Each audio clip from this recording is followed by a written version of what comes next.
হচ্ছে কি গরিবদের হজ। এটা আমাকে প্রমাণ করবেন কিভাবে টঙ্গীর ইস্তেমা গরিবদের হজ হতে পারে। দ্বিতীয় নম্বর আপনার আমার প্রশ্ন হচ্ছে যে আপনাদের যে 6 উসুলে তাবলিগ জামাত আপনারা পেয়েছেন, মাওলানা ইলিয়াস মিয়াদের স্বপ্নযুগে পেয়েছিল, এই তাবলিগ জামাতে আপনারা পেয়েছেন আপনাদের সংসারাদি নিয়ে লাঠি ডাঙ্গা যেগুলো আছে আপনাদের ডেক্সি পাতিল সবগুলো নিয়ে যে আপনারা মসজিদের মধ্যে অবস্থান করেন, সংসার খুলে নেন, যে এটা কোরআনে কোথায় পেয়েছেন, হাদিসে কোথায় পেয়েছেন, মুসলিমের মধ্যে কোথায় পেয়েছেন, আমাকে পুঙ্খানে এটা উত্তর দিয়ে যাবেন। তৃতীয় নম্বর হচ্ছে আপনারা মিলাদুন নবী কোথাও পান না, হাদিসে নাই, কোরআনে নাই, কোথাও নাই, সাহাবাদের কেরামি সাহাবাদের আমলের মধ্যে নাই। আমার কথা হচ্ছে কোন সাহাবা তাদের মাহফিলের সময় বাস কালেকশন, ছোট ছোট বাচ্চাদেরকে বাস কালেকশন করাতো? আপনারা যে বড় বড় ব্যানার টানান তাফসীরুল কোরআন মাহফিল, মহাসম্মেলন, এই সম্মেলন সেই সম্মেলন, এটা কোন সাহাবী করেছে, কোন নবী করেছেন, কোরআনে কোথায় আছে, হাদিসের কোথায় আছে? প্রত্যেকটির পুঙ্খানে ধরে আমাকে তারপরে এখান থেকে উঠবেন। তারপর হচ্ছে দলিলগুলো আমার থেকে নোট করেন, আমি প্রত্যেকটি দলিল আপনার থেকে আমি নিব। তারপর হচ্ছে আপনি আমার কাছে কি বলে প্রশ্ন রেখেছিলেন যে তিনি সম্মানিত হাজিরিন ও নাজেরিন, তিনি প্রশ্ন রেখেছেন আমার কাছে যে তিনি কোরআনের মধ্যে কোথাও আল্লাহ তাআলা মিলাদুন নবীর কোনো নির্দেশনা রাখে নাই। এটা নির্দেশনা রাখে না, এটা বললে আপনার জন্য ভুল হবে। নির্দেশনা রেখেছে, আপনি পান না, এটা আপনার ব্যর্থতা। আসলে আমি আপনাকে কোরআন থেকে দলিল দিচ্ছি, নোট করুন। আল্লাহ তাআলা পবিত্র কোরআনে সূরা ইউনূসের 57 নম্বর আয়াতের মধ্যে বলতেছেন, কি বলতেছেন? কুল বিফাদলিল্লাহি ওয়া বিরহমাতিহি ফাবিযালিকা ফালইফরাহু হুয়া খায়রুম মিম্মা ইয়াজমাউন। আল্লাহ তাআলা পবিত্র কোরআনের মধ্যে বলেছেন, হে হাবিব আপনি বলে দিন, কুল আপনি বলে দিন, বিফাদলিল্লাহ তোমরা আল্লাহ তাআলার ফজল পেয়ে এবং ওয়া বিরহমাতিহি আল্লাহ তাআলার রহমত পেয়ে লিয়াফরাহু তোমরা খুশি উদযাপন করো। শুধু লিয়াফরাহু বলে না, এখানে আল্লাহ তাআলা আমর সিগা ব্যবহার করেছেন, শুধু আমর সিগা ব্যবহার করেন, এখানে আল্লাহ তাআলা জমর সিগা ব্যবহার করেছেন। প্রত্যেকটা মুসলিম নরনারীকে আল্লাহ তাআলা এখানে আদেশ দিয়েছেন তোমরা খুশি উদযাপন করো। আর আল্লাহ তাআলা আদেশ পালন করা প্রত্যেকটা নরনারীর উপরে ফরজ।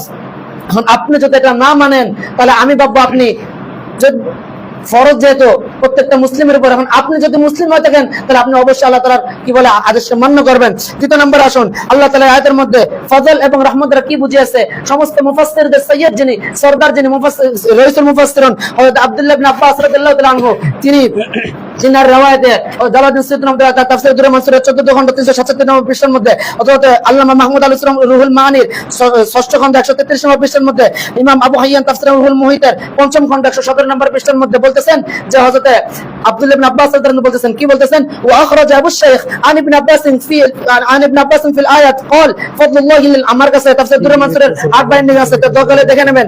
সময় অল্প থাকার আমি কিতাব খুলতে পারতেছি, আমার নোটের মধ্যে প্রত্যেকটা ইবারত লেখা আছে।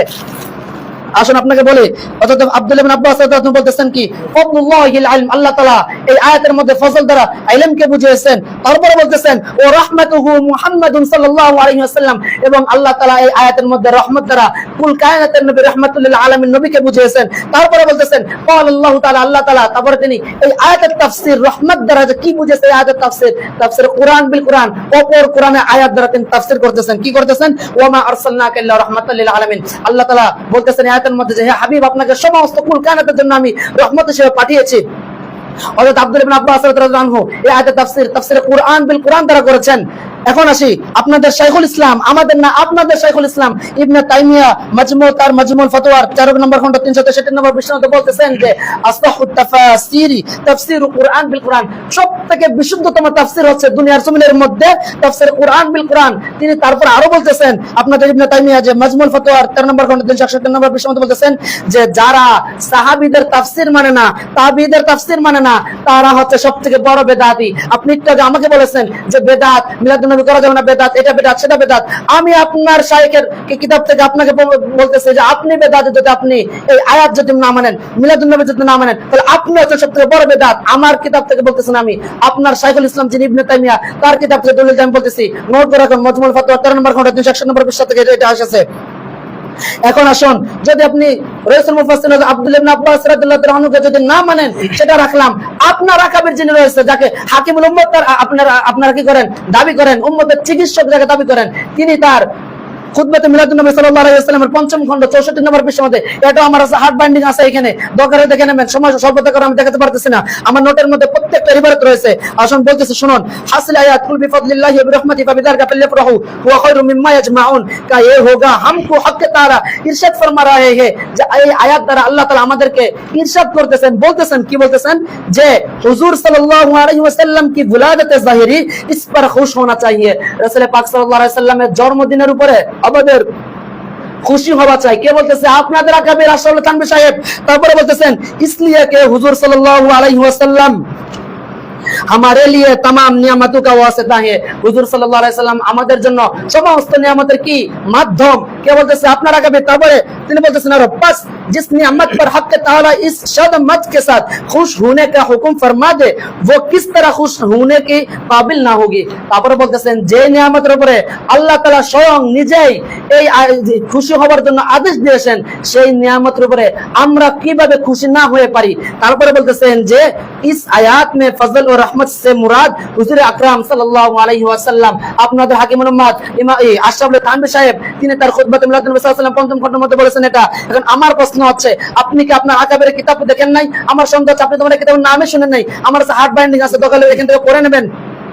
তো আমার কথা হচ্ছে তেনাকে যে আপনারা হাকিমুল উম্মত বলেন, উম্মতের চিকিৎসক বলেন, তিনারা কি আপনাদেরকে চিকিৎসা করতে পারেন না? আপনাকে তেনাতে চিকিৎসা নিতে পারেন না তেনার কিতাব থেকে? যে আপনি বলে ফেললেন যে কোরআনের মধ্যে কোথাও আল্লাহ তাআলা নির্দেশ দেন নাই। তারপরে আরো আসুন, আমি আপনাকে প্রমাণ করেছি যে কোরআনে কোথায়, কোরআনের মধ্যে থেকে পরিপূর্ণভাবে পুরো প্রমাণ করেছি, তাফসীর থেকে, আপনাদের আকাবের কিতাব থেকে প্রমাণ করেছি যে কোরআনের মধ্যে আল্লাহ তাআলা মিলাদুন নবী পালন করতে নির্দেশ দিয়েছেন সূরা ইউনূস 57 নম্বর আয়াত থেকে।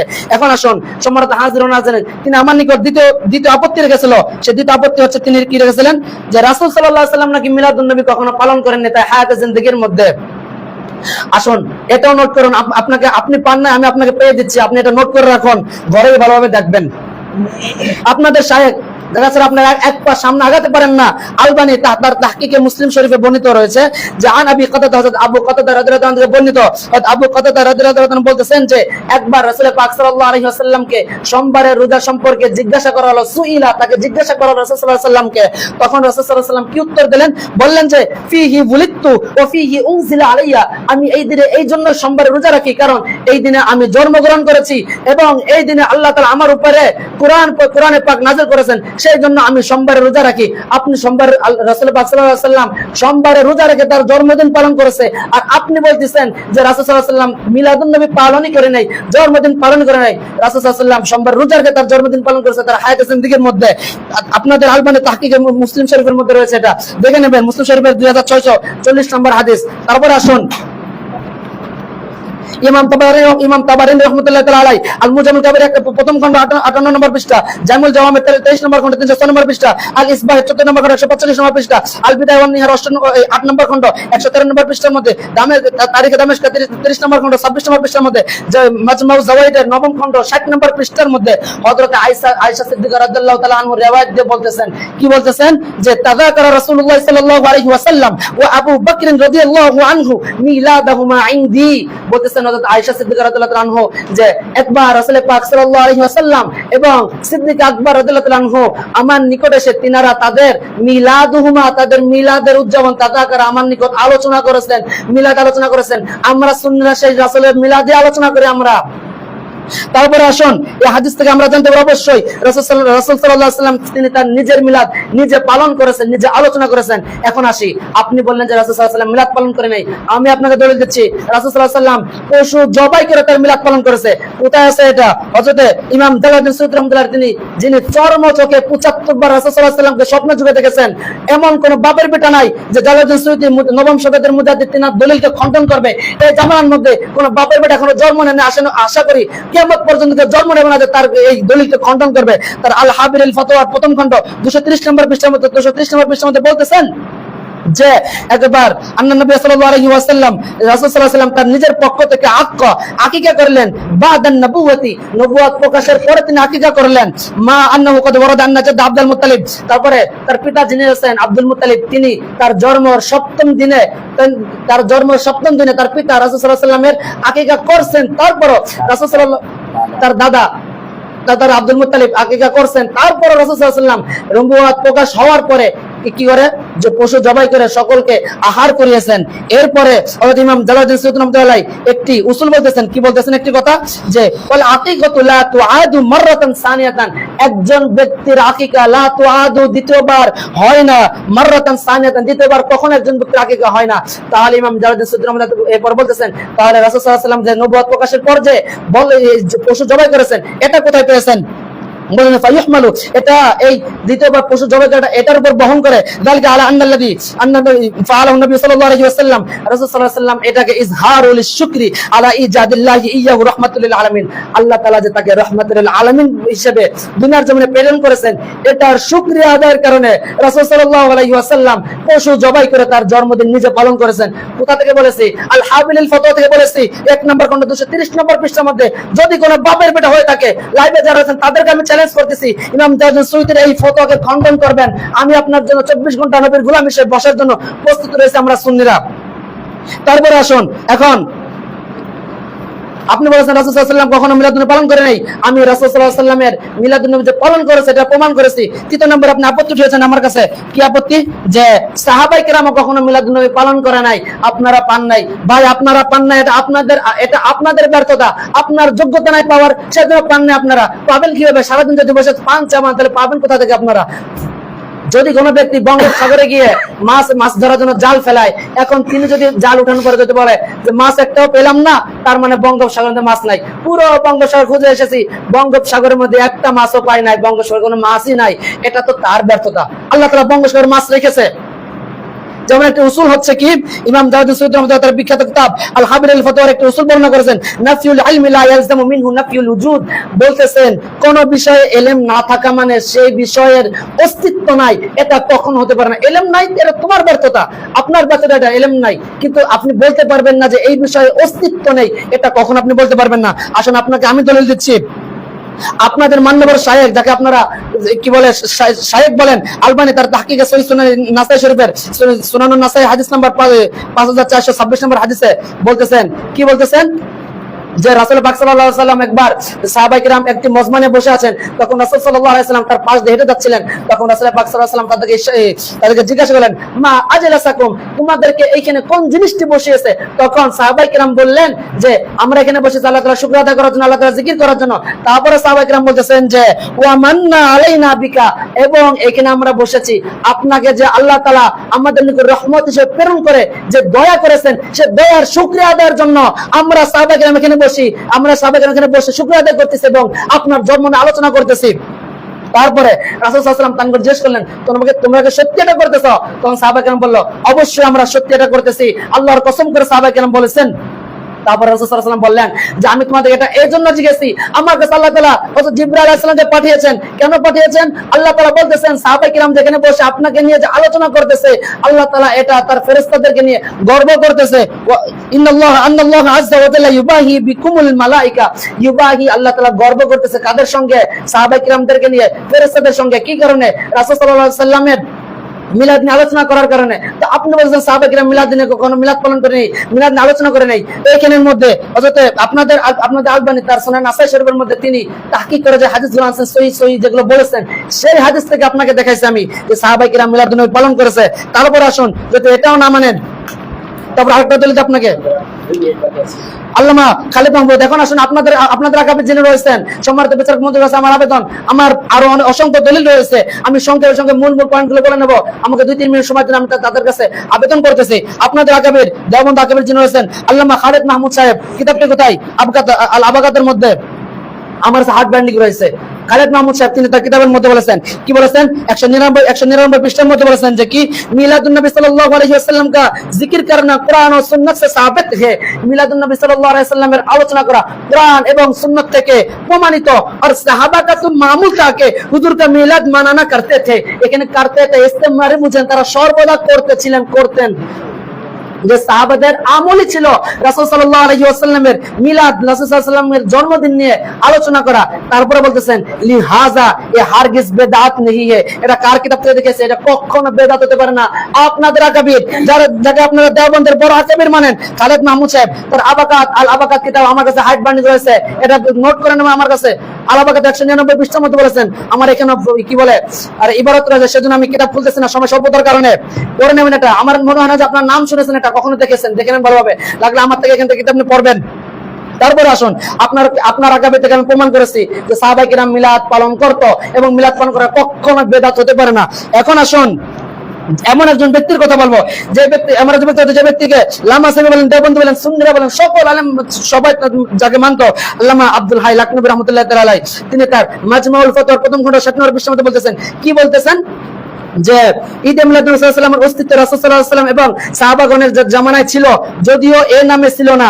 উজুদিন হাকিকতে তার জামানায় রাসূলুল্লাহ তার জামানায় আসহাব আমবুদ अगर से मुसम्मा बिल तस्मिया যে এই নামে ছিল না, নবশত আর মুহিনে ফন হাদিস মুখফিন নখহাত বুদ के সাহাবে তার মজলিস ওয়াজ ও তালিম আলেম जिक्र ফজাইল নবুওয়া কাইফিয়াত উলাদাত আহমদিয়ামি করদান, যে সাহাবায়ে কিরাম যখন মজলিস নিয়ে ওয়াজের মজলিস নিয়ে বসতেন, যখন ইলমের দিনে মজলিস নিয়ে বসতেন, তখন তাদের অভ্যাস ছিল যে তারা রাসূল সাল্লাল্লাহু আলাইহি ওয়াসাল্লামকে নিয়ে আলোচনা করতেন, রাসূল সাল্লাল্লাহু আলাইহি ওয়াসাল্লামের জন্ম নিয়ে, কাইফিয়ত নিয়ে তারা কি করতেন, আলোচনা করতেন। কোথা থেকে দেখাইছি? আল্লামা আব্দুল হাই লাকনবীর মাজমুল ফতোয়ার প্রথম খণ্ড 60 নম্বর পৃষ্ঠা থেকে দেখিয়েছি।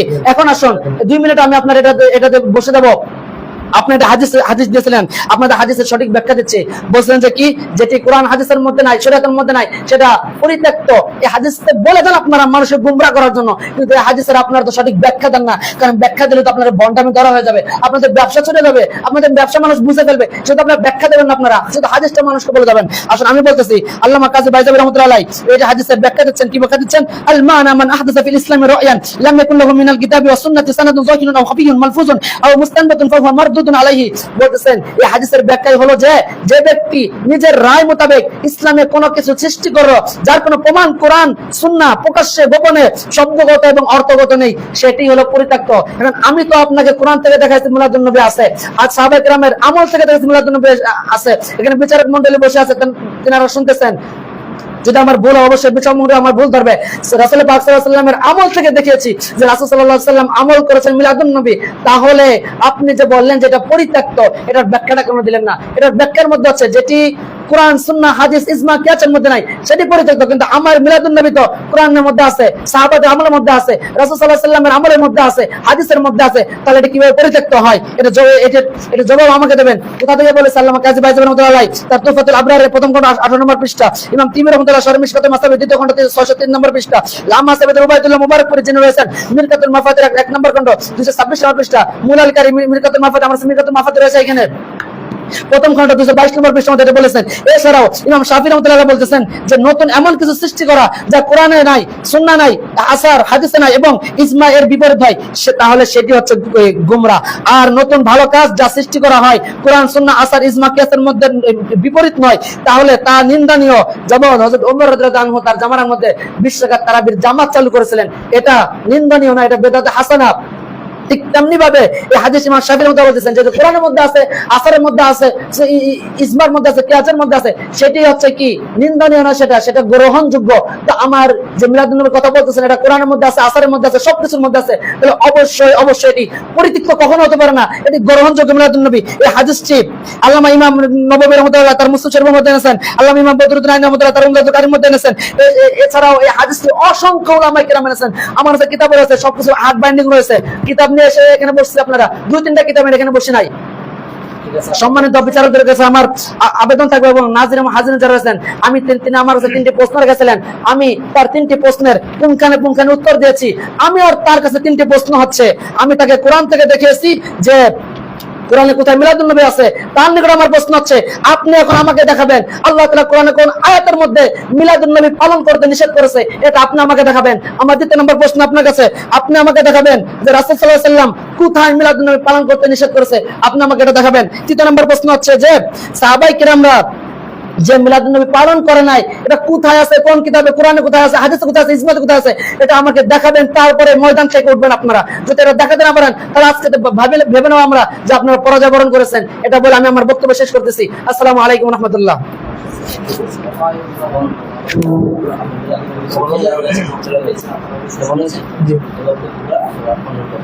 আমার 1 মিনিট আমি 30 সেকেন্ড শুধু আমি সময় যাচ্ছে, আমার একটা কথা বলে গেছে আমার। সম্মানিত হাজিরিন, তিনি প্রথমে একটি হাদিস বর্ণনা করেছিলেন, হযরত হুযায়ফা রাদিয়াল্লাহু তাআলা থেকে একটি হাদিস বর্ণনা করেছিলেন। আমার তিনার নিকট চ্যালেঞ্জ রয়েছে হযরত হুযায়ফা রাদিয়াল্লাহু আনহু যে হাদিসটা আপনি বর্ণনা করেছেন, আল ইসবাহ না কোন কিতাব থেকে বর্ণনা করেছেন, এই হাদিসটির সহিহ সনদ যদি আপনি দেখাতে পারেন, আপনার কাছে আমার চ্যালেঞ্জ, এই ময়দানে বসে সেই সনদ আপনি দেখাবেন। যদি কিতাব না থাকে, বিচারক মণ্ডল রয়েছে, এখানে ল্যাপটপ রয়েছে, ভিতরে মাকতাবায় শামিল আপনারা সার্চ করে তারপরে এটা বের করে আমাকে সনদ কিন্তু দেখায়, তারপর আপনারা এই ময়দান থেকে উঠবেন। এটা আপনার কাছে আমার চ্যালেঞ্জ। যদি দেখাতে না পারেন, তাহলে আজকে তো বলবেন আপনারা পরাজয় বরণ করেছেন। অবশ্যই এটা সনদ আমাকে দেখাতে হবে।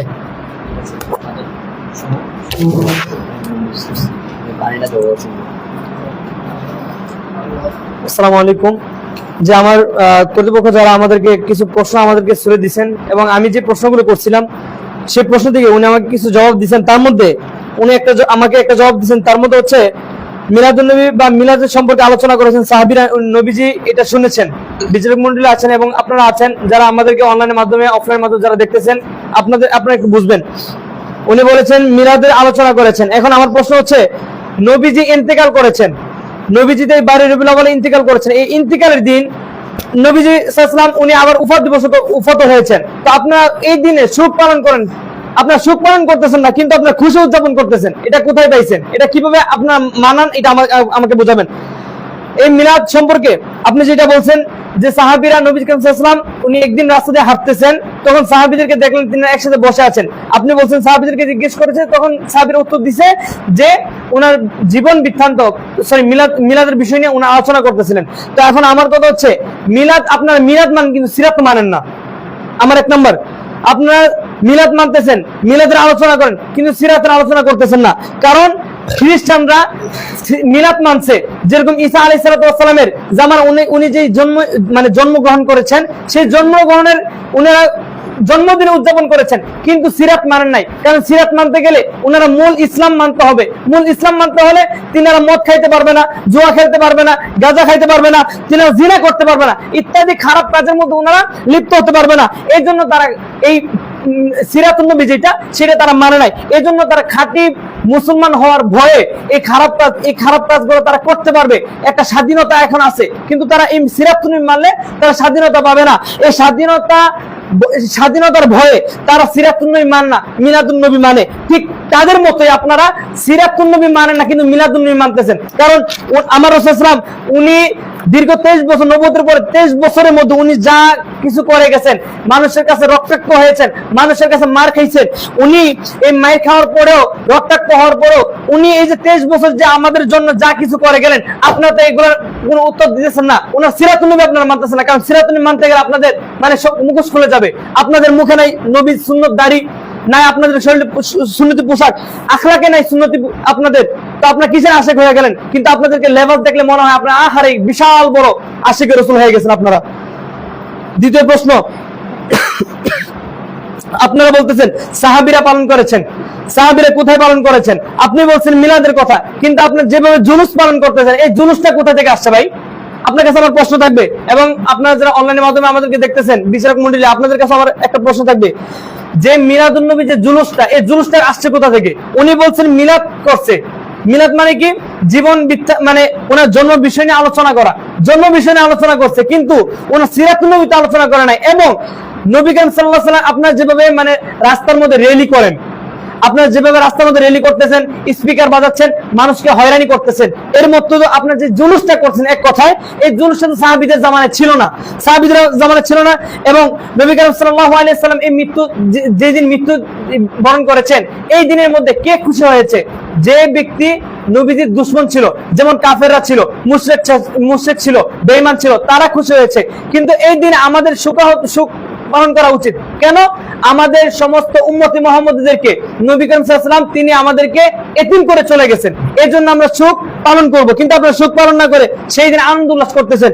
আপনাদের কাছে প্রশ্ন, পৃথিবীর কোন ধর্মের মূল ব্যক্তির মৃত্যু দিবসে তার প্রকৃত অনুসারী যারা আছে তারা আনন্দ উল্লাস করে, নাকি সেই মহান ব্যক্তির শত্রু যারা তারা আনন্দ উল্লাস করে? এটা আপনাদের কাছে আমার প্রশ্ন। রাসূল করিম সাল্লাল্লাহু আলাইহি ওয়াসাল্লাম যে মৃত্যুর দিনে একমাত্র খুশি হয়েছে শয়তান। এবং শয়তান কারা ছিল? ইবলিস শয়তান তো আছে, তার মধ্যে কিছু চালাবেলা আছে, যেমন তাদের মধ্যে খ্রিস্টান আছে, বৌদ্ধ আছে, নাসারা আছে, ইহুদি আছে, তারা খুশি হয়েছে, মনে মনে আনন্দ উল্লাস করেছে। এখন আপনারা তো ঠিক তাদের মতোই একই কাজ করতেছেন। তারা খ্রিস্টান যেমন নবী মৃত্যুবরণ করার পরে খুশি হয়েছে, ঠিক আপনারা সেম এই কাজটাই করতেছেন। কই আপনারা জুলুস করতেছেন কেন? এই জুলুসটা আপনারা পাইলেন কোথায়? 90% মুসলমান এই রাষ্ট্রের মধ্যে নবী করিম সাল্লাল্লাহু আলাইহি ওয়াসাল্লাম মৃত্যুবরণ করেছেন, কিন্তু এই দিন আপনারা জুলুস বের করতেছেন, এই দিন আপনারা তাবারুক খাওয়াইতেছেন, এই দিন আপনারা মিষ্টি বিতরণ করতেছেন। এই দিনটা আমাদের সুখ পালন করার দিন। এই জন্য আপনাদের এই দিনে যারা সাচ্চা আশিকের রাসূল, তারা আপনাদের বিপক্ষে, আপনাদের বিরুদ্ধে দাঁড়িয়েছে, আপনাদের বিরুদ্ধে রুখে দাঁড়াবে ইনশাআল্লাহ সামনে। এবং আসেন, যে ব্যক্তি নিজের মায়ের মৃত্যু দিবস, আপনার মায়ের মৃত্যু দিবসে আপনি এরকম আনন্দ উল্লাস করতে পারবেন না, আপনার সন্তানের বা আপনি মৃত্যু দিবস আনন্দ উল্লাস করতে পারবেন না। আত্মীয় স্বজন যারা মারা গেছে তাদের মৃত্যু দিবসে, এই বছর ধরেন আজকে আপনার যে কোনো একটা আত্মীয় স্বজন মারা গেছে, সামনের বছর ঠিক এই দিনে আপনি আনন্দ উল্লাস করতে পারবেন না। কেন? আপনার মনে একটা খুব থাকবে যে আজকে এই দিনে আমার একটা ভাই চলে গেছে, আমার ছেলে মারা গেছে, আমার মেয়ে মারা গেছে, অথবা আমার মা মারা গেছে, এরকম একটা খুব থাকবে। আপনি কি এই দিনে আনন্দ উল্লাস করবেন না। তো নবীজি সাল্লাল্লাহু আলাইহি ওয়াসাল্লাম ওনার খ্রিস্টানদের কালচার সেটা হচ্ছে ইহুদিদের কালচার। কারণ মুসা নবীর উম্মত যারা ছিল, মানে খ্রিস্টান যারা ছিল, হুজুর আমাকে আর 2 মিনিট সময় দিবেন, আমি আপনাদের কাছে 2 মিনিট সময় চেয়ে নিচ্ছি। এখন ইমাম শাতিবী রাহমাতুল্লাহ আলাইহি তিনি একটা হাদিস শরীফের মধ্যে বলতেছেন, বিদআতের একটি প্রকার হলো ব্যাপক কোন ইবাদতের বিশেষ পদ্ধতিতে নির্ধারণ করা, যেমন একসাথে সবাই মিলে সম্মিলিতভাবে জিকির করা এবং নবী করিম সাল্লাল্লাহু আলাইহি সাল্লামের দিনকে ঈদ হিসেবে গ্রহণ করা। এটা হচ্ছে আল ইতিসাম প্রথম খণ্ড 53 নম্বর হাদিস। এটার মধ্যে উনি বলেছেন, ইমাম শাতিবী নোট করবেন, উনি বলতেছেন যে ইসলামের মধ্যে যে বিষয়গুলো ছিল না, নতুন করে আবিষ্কার করা হয়েছে এগুলো, এবং নবী করিম সাল্লাল্লাহু আলাইহি ওয়াসাল্লামের জিকির করা, মানে একসাথে জিকির, সম্মিলিতভাবে সবাই একসাথে জিকির করা, এটা বেদাত। এবং এই দিনে নবী করিম সাল্লাল্লাহু আলাইহি ওয়াসাল্লামের যে আপনারা করতেছেন, এটা বেদাত। এরপর আসেন, আপনি যে রোজার ব্যাপারে আমাকে কথা বলছিলেন, আপনারা তো রোজা রাখেন না। যদি এই দিনটা যদি ঈদের দিন হইতো, তাহলে ঈদের দিনটা রোজা রাখা হারাম।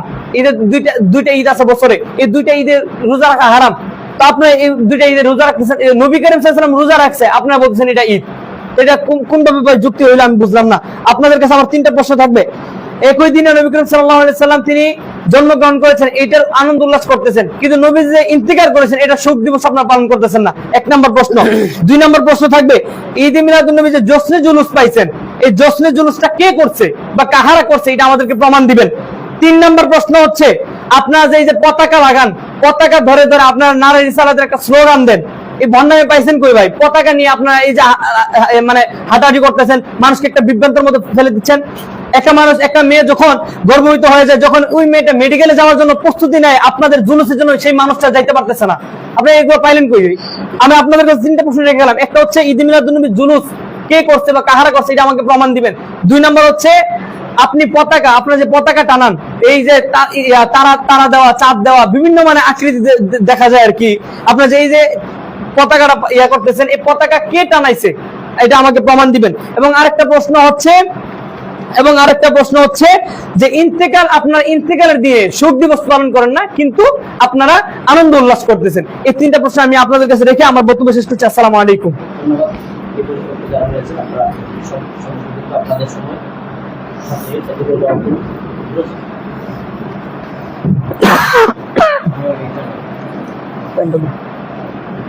আসসালাতু ওয়াসসালামু আলাইকা ইয়া রাসূলুল্লাহ ওয়া আলা আলিকা ওয়া আসহাবিকা হাবিবাল্লাহ ওয়াসসালাতু ওয়াসসালামু আলাইকা ইয়া শাফিআল মুজরিমিন ওয়া আলা আলিকা ওয়া আসহাবিকা রাহমাতুল লিল আলামিন। সম্মানিত বিচারক মণ্ডলী এবং সম্মানিত হাজিরিন ও আমাদের লাইভের মাধ্যমে যারা যোগ রয়েছেন, সকলকে আমি অনুরোধ করব, সকলে দেখতে পাচ্ছেন আমি প্রথমে তার নিকট যে 3টি প্রশ্ন রেখেছিলাম যে কোরআনে কোথায় নাই মিলাদুন নবী, সেটা আমাকে দেখাবেন। তিনি দেখাতে পারে নাই। আপনারা সকলে সাক্ষী আছেন, দেখেছেন রাসূল সাল্লাল্লাহু আলাইহি ওয়াসাল্লাম যে মিলাদুন নবী করতে নিষেধ করেছেন, এই প্রশ্ন রেখেছিলাম, এই প্রশ্নের উত্তর তিনি আমাকে দিতে পারে নাই। 3 নম্বর হচ্ছে, সাহাবায়ে কেরাম যে করতে নিষেধ করেছেন বা সাহাবায়ে কেরাম করে নাই, কোথায় আছে, এটার উত্তরও তিনি আমাকে দিতে পারে নাই। 3টা প্রশ্ন তার নিকট রেখেছিলাম। তারপরে আরেকটি প্রশ্ন তার নিকট রেখেছিলাম আমি, সেটা হচ্ছে হযরত হুযায়ফা রাদিয়াল্লাহু তাআলা আনহুর যে হাদিসটা তিনি বর্ণনা করেছেন, এই হাদিসের সহিহ সনদটি তিনি আমাকে দেখাবে। তিনি এখন পর্যন্ত এই হাদিসের সনদ নিয়ে কোনো কথাই তিনি উঠায় নাই। আমার দাবি হচ্ছে এই হাদিসের সনদ নিয়ে আপনার কাছে এখন আমি প্রশ্ন রাখলাম, আপনি হাদিসের সনদ আমাকে দেখাবেন, অবশ্যই এখান থেকে দেখিয়ে উঠবেন। তারপরে তিনি দ্বিতীয়বার বেদাতের কথা বলেছেন। আমি তেনার নিকট কতগুলো ওই প্রশ্ন রেখেছিলাম প্রথমবার, যে আপনার টুঙ্গির ইস্তেমা করেন, এটা কোথায় পেয়েছেন, এটা বেদাত না, এটা আবার আপনার কেন মুখ খোলেন না। তারপর হচ্ছে আপনার সহিহ তাবলীগ যখন আছে, এটা বলে কেন মুখ খোলেন না, এটা হচ্ছে বেদাত, এটা কোরআন হাদিস কোথার মধ্যে নাই।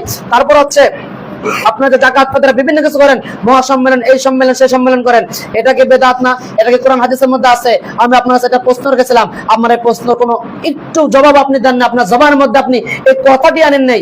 আমি তারপরও দ্বিতীয়বার আপনার নিকট একটা প্রশ্ন রেখে গেলাম, আমার এই প্রশ্নের উত্তর আপনি দিবেন, এই ময়দান থেকে তারপর উঠবেন। মহামান্য বিচারকদের কাছে আমার আবেদন থাকলো, তারা যেন আমার এই প্রশ্নের উত্তর দিয়ে তারপরে উঠে। আমি অদমের কাছে তিনারা যেই প্রশ্নগুলো রেখেছেন, 3টি প্রশ্ন রেখেছেন আমার নিকট, যে রাসূল সাল্লাল্লাহু আলাইহি ওয়াসাল্লাম 12 রবিউল আউয়ালে ইন্তেকাল করেছেন এবং একই দিনে যে আমরা সুখ পালন করি, খুশি উদযাপন করি, সুখ পালন করি না কেন, এই প্রশ্নটি রেখেছেন। আপনার এই প্রশ্নের উত্তর আমি দিচ্ছি। আসুন, প্রথমে তো আমরা বলবো নবীগণের হায়াত এবং ইন্তেকালের মধ্যে কোনো পার্থক্য নেই। রাসূল সাল্লাল্লাহু আলাইহি ওয়াসাল্লামের হায়াত যেরকম আছে নবীগণদের, তাদের ইন্তেকালটা সেম, দুইটার মধ্যে কোনো পার্থক্য নেই। দলিল আসেন, দলিল দিচ্ছে আল্লামা ইবনুল হাজ আল মালিকি রাহমাতুল্লাহ আলাইহি তার আল মাদখালের কিতাব নাম্বার আল মাদখাল কিতাবের প্রথম খণ্ড 258 নম্বর পৃষ্ঠা মধ্যে বলতেছেন, কি বলতেছেন? ক্বাল আল উলামা, সমস্ত উলামায়ে কেরাম বলতেছেন, জমহুর উলামাদের তিনি কথা বলতেছেন, সমস্ত উলামায়ে কেরাম একমত। কোথায় একমত? লা ফারকা বাইনা মাউতিহি ওয়া হায়াতিহি। সাল্লাল্লাহু আলাইহি ওয়াসাল্লাম বলতেছেন যে লা ফারকা বাইনা মাউতিহি ওয়া হায়াতিহি, রাসূল পাক সাল্লাল্লাহু আলাইহি ওয়াসাল্লামের মৃত্যু এবং হায়াতের জিন্দেগি দুটার মধ্যে লা ফারকা, কোনো পার্থক্য নেই। তাহলে আপনি মৃত্যু কোথায় পেলেন, এটা আমাকে বলবেন। তারপরে হচ্ছে প্রথমত, যদিও আপনাদের কথা আমরা মেনে নেই যে রাসূল সাল্লাল্লাহু আলাইহি ওয়াসাল্লাম 12 রবিউল আউয়াল ইন্তেকাল করেছে, এটা নিয়ে তো আপনাদের মধ্যে ইখতিলাফ। আপনারা বলেন যে 9 তারিখ, 8 তারিখ, 10 তারিখ, এই তারিখ, সেই তারিখে রাসূল সাল্লাল্লাহু আলাইহি ওয়াসাল্লাম জন্মদিন করছেন, আবার এই তারিখে ইন্তেকাল করেন, ওই তারিখে ইন্তেকাল করেছেন।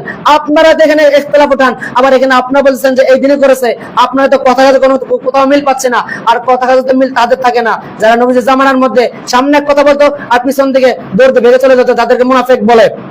দ্বিতীয় নম্বর আসুন, 12 রবিউল আউয়ালে রাসূল সাল্লাল্লাহু আলাইহি ওয়াসাল্লাম যে ইন্তেকাল করেছেন, এটার সহি কোনো নস নেই। যদি সহি কোনো নস থাকে, আপনি যেহেতু বলেছেন যে 12 রবিউল আউয়ালে রাসূল সাল্লাল্লাহু আলাইহি ওয়াসাল্লাম ইন্তেকাল করেছেন, আমাকে এটার সহি নস দেখাবেন, তারপরে ময়দান থেকে উঠবেন।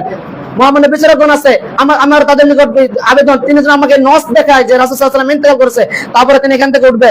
তৃতীয় নাম্বার হচ্ছে, যদি আপনাদের কথা আমি মেনে নেই যে রাসূল সাল্লাল্লাহু আলাইহি ওয়াসাল্লাম এই দিনে ইন্তেকাল করেছে, তাহলে তো সুখ পালন করা যাবে না, কারণ ইসলামের শরীয়তের মধ্যে 3 দিনের বেশি সুখ পালন করতে নিষেধ করেছে।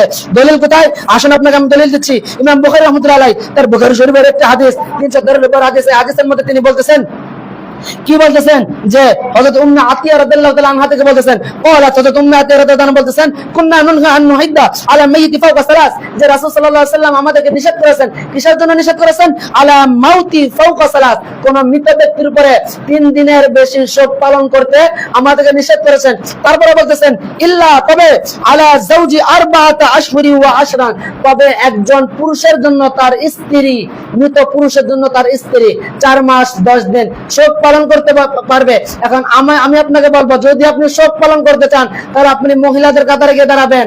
যদি আপনি শোক পালন করতে চান, আপনি স্বীকার করবেন যে আপনি মহিলা। এখন ঢাকার মধ্যে নতুন নতুন বাস বের হয়েছে, এই কি বলে গোলাপি কালার একটা বাস, আপনি ঢাকায় গিয়ে বাসের মধ্যে চড়বেন, কারণ আপনি তো শোক পালন 3 দিন না, আপনি বেশি মানতেছেন, তাহলে আপনার জন্য ওই বাসটা হচ্ছে নির্ধারিত।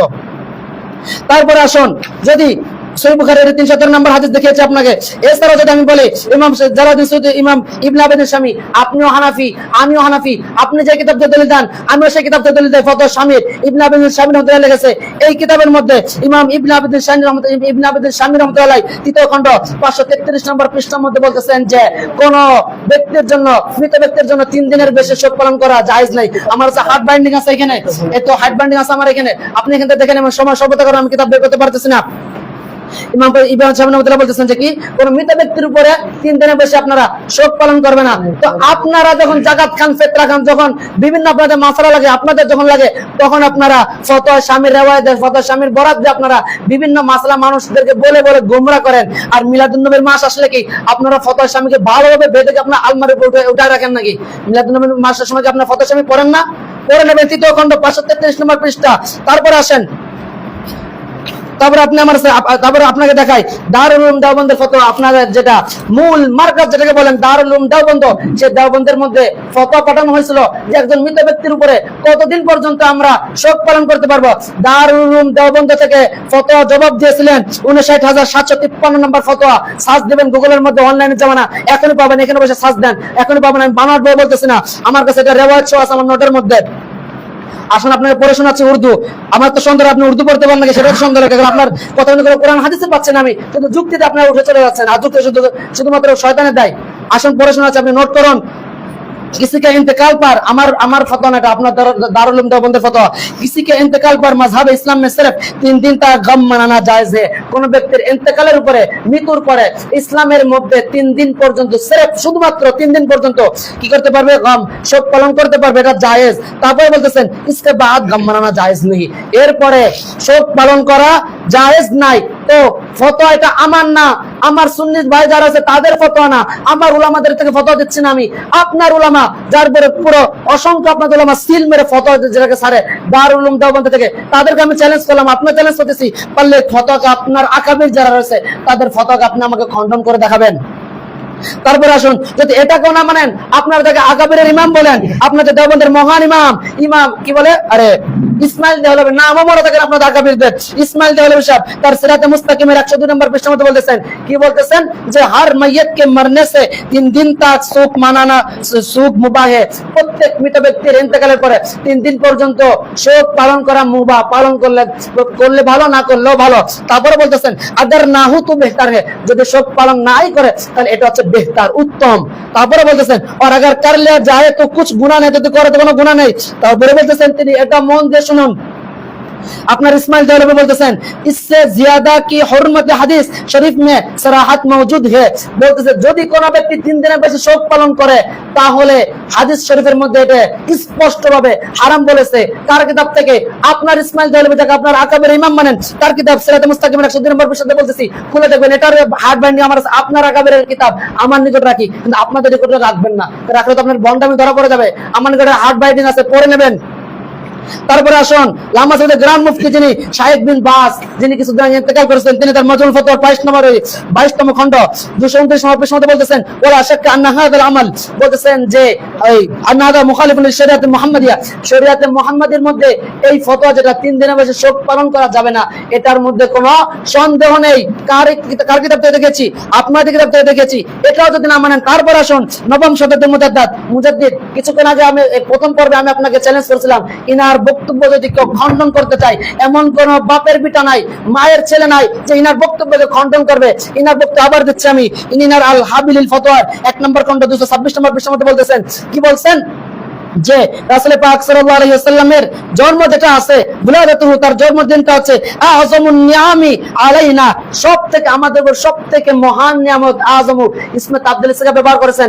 তারপরে বলতেছেন ওয়া ওয়াফাতাহু আযমুল মুসাইবি লানা, বলছেন তার মুসিবতটা হচ্ছে আমাদের উপর সবথেকে বড় মুসিবত, তার ইন্তেকালটা হচ্ছে আমাদের উপর সবথেকে বড় মুসিবত। তারপরে বলতেছেন যে ওয়া শারাদ হাসাদ আলা ইজহারিল শুকরি নিয়ামত ওয়া সবরি ওয়া সুকুনি, বলছেন যে মুসিবতের উপরে সবর, শরীয়তের মধ্যে মুসিবত আসে সেটার উপরে সবর করা, ধৈর্য ধারণ করা, এটা শরীয়তের নির্দেশ। তো এখন আমার কথা হচ্ছে, আপনি যে বললেন যে রাসূল সাল্লাল্লাহু আলাইহি ওয়াসাল্লাম একদিন ইন্তেকাল করেছে, আমরা শোক পালন না করে খুশি কেন উদযাপন করি? খুশি কেন উদযাপন করি? আপনার আকাবেরদের ইমামদের কিতাব থেকে দলিল না আমরা খুশি উদযাপন করি, শোক পালন করি না। ইমাম জাহিদুল সুয়ুতির দলিল না আমরা খুশি পালন করি, শোক পালন করি না।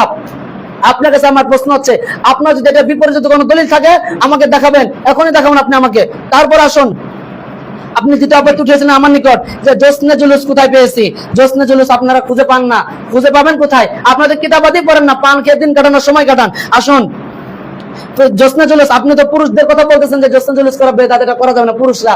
আরে ভাই, আমি আপনাকে দলিল দেব যে পুরুষ না, মহিলা যারা রয়েছে তারাও মদিনাবাসী যখন রাসূল সাল্লাল্লাহু আলাইহি ওয়াসাল্লাম মদিনার মধ্যে আগমন করেন তখন মহিলারাও জুলুস করেছে। কোথায় করেছে? আসেন, আপনাদের আলবানী তাহকিকে সহিহ মুসলিমের শরীফের 7412 নম্বর হাদিসে বর্ণিত রয়েছে, ফাসাইদার রিজাল ওয়ান নিসা ওয়া ফাকাল বুয়ুত ওয়া তাফারকাল গিলাম ওয়া তাফারকাল গিলমান, বলতেছেন সমস্ত পুরুষ এবং সমস্ত মহিলা, নিসা বলছেন সমস্ত মহিলা আরোহণ করলো। কোথায় আরোহণ করলো? ফাকাল বুয়ুত, তাদের ঘরে ঘরে আরোহণ করলো। তারপরে বলতেছেন যে তাদের খাদেম যারা রয়েছে, ছোট ছোট বাচ্চা যারা রয়েছে, তারা বিক্ষোভ হয়ে গেল। কোথায় বিক্ষিপ্ত হয়ে গেল? ফিতুরুকি, রাস্তার মধ্যে তারা বিভিন্ন জায়গায় বিক্ষিপ্ত হয়ে গেল।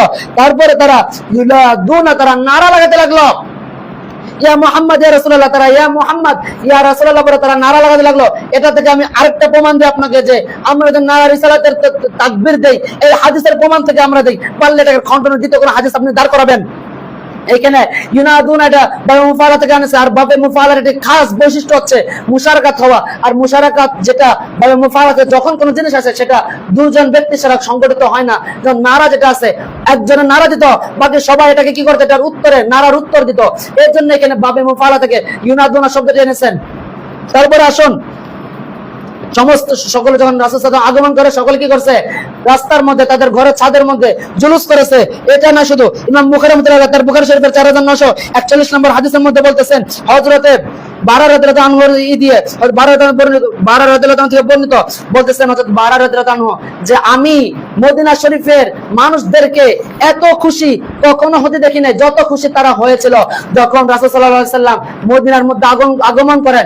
তখন যারা এত খুশি হয়েছিল, এই খুশিটা আমি জীবনে কোনোদিন মদিনাবাসীকে হতে দেখি নাই। তিনি এখানে বলছেন ফারাআইতু আহলাল মদিনাতি ফারিহু বিশাইইন, কোন জিনিস তাদেরকে এরকম ভাবে খুশি করতে পারি নাই। তাহলে মদিনাবাসী খুশি হয়, তারা জুলুস করে, আমরা তাদের এই হাদিসের অনুযায়ী আমরা জুলুস করি। আপনি বলছেন আপনি জুলুস কোথাও পান না, এই হাদিসটা নোট করে নেবেন, বাড়ি থেকে ভালোভাবে গবেষণা করে থাকবেন। তারপরে আসুন, আপনি আমাকে বলতেছেন জুলুস করা যাবে না, জুলুস করা বিদআত। আপনার কিতাব ফতোয়া দেওবন্দ, কোথায় এটা কিতাবটি? ফতোয়া দেওবন্দ থেকে আমি বলবো, এই ফতোয়ার মধ্যে কি বলে প্রশ্ন করা হয়েছে। আমার কাছে যারা ক্যামেরাম্যান আছে, যারা আপনি সহ আমার থেকে দেখবেন, বিচারক মণ্ডলীকে আমি কিতাব দেবো দেখার জন্য।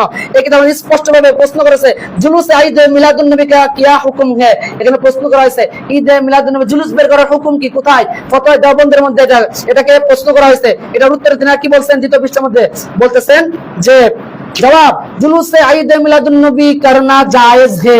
কার ফতোয়া? ফতোয়া দেওবন্দ থেকে আমি ফতোয়া দিছি। 1000 বার এটা কিতাবে দেখে না, নোট করে নেন। কোন বাপ মার পুত, কোন বাপের ছেলে নাই যে এই কিতাবের, আপনাদের কিতাব থেকে দেখেছি।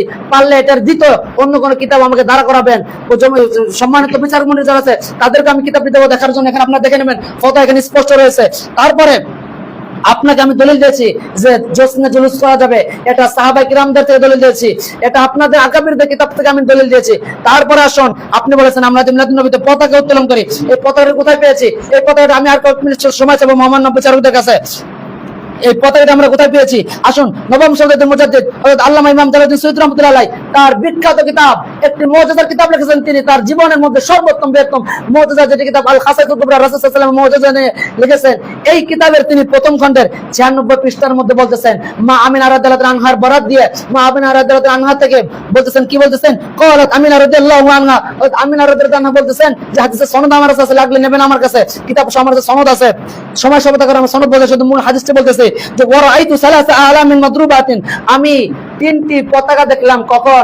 যখন মুহাম্মদ সাল্লাল্লাহু আলাইহি সাল্লাম জন্মগ্রহণ করলো তখন আমি 3টি পতাকা দেখতে পারলাম। কোথায় 3টি পতাকা দেখতে পারলো?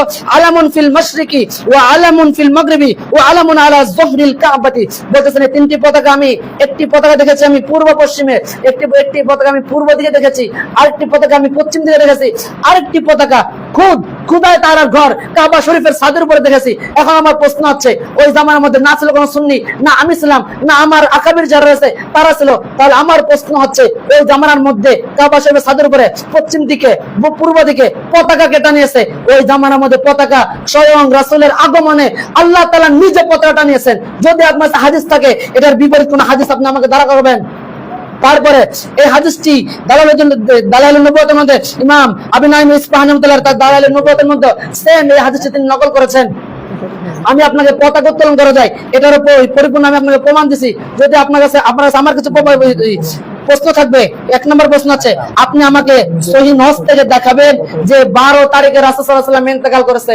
আপনার নিকট আমার প্রশ্ন থাকলো, বিগত 3টি প্রশ্ন করেছে আপনার নিকট, একটা প্রশ্নের উত্তর পাই নাই। 4th নম্বর প্রশ্ন রেখে গেলাম আপনার কাছে, আমাকে সহিহ নস আপনি দেখাবেন। 4 নম্বর হচ্ছে, 2 নম্বরে আমি আপনাদেরকে আপনাদের আকাবিরদের কিতাব থেকে দেখেছি যে আপনারা আমাদেরকে দেখাবেন জুলুস পালন করা যাবে না, যে এটা কোথায় আছে এটা হাদিস, বা আমাদের আকাবির থেকে বা আপনাদের আকাবিরের কিতাব থেকে আমাদেরকে দেখাবেন জুলুস পালন করা যাবে না। তারপরে হচ্ছে পতাকা উত্তোলন করা যাবে না, এটাও কোথায় আছে? কোরআন থেকে, হাদিস থেকে, ইজমা থেকে, কিয়াস থেকে, আপনাদের ইমাম থেকে দেখান না, দেখায় তারপরে এখান থেকে উঠবেন। তারপর আমি বলতেছি সর্বশেষ আমি একটু কথা বলে যাবো, আমাকে হুযায়ফা রাদিয়াল্লাহু আনহু হাদিস যেটা আছে হাদিসের সনদ আমাকে দেখাবেন, কিন্তু আমি কিন্তু এটা ভুলি নাই। আশা করি আপনিও বলেন না, মহামানব বিচারক তারাও রয়েছেন, হাদিসের সনদ আমাকে দেখাবেন, তারপরে ময়দান থেকে উঠবেন। এবার আমি আমার বক্তব্য শেষ করতেছি।